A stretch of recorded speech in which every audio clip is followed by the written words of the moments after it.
நான் கொண்ட திட்டங்கள் சிறிதாயினும் ஐயா எனக்காயும் திட்டங்கள் பெரிதல்லவோ.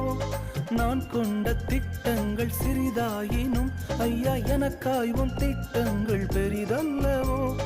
புழுதியில் இருந்து என்னை உயர்த்தினீரே, ராஜாக்களோடு அமர்த்தினீரே. புழுதியில் இருந்து என்னை உயர்த்தினீரே, ராஜாக்களோடு அமர்த்தினீரே. உந்தன் கிருபைகளை எண்ணி நான் பாடுவேன், உந்தன் மகிமைதனை தினம் நான் ருசிப்பேன். அல்லேலுயா அல்லேலுயா அல்லேலுயா அல்லேலுயா. உம்மை உயர்த்துவதே எங்கள் நோக்கமையா, உம்மை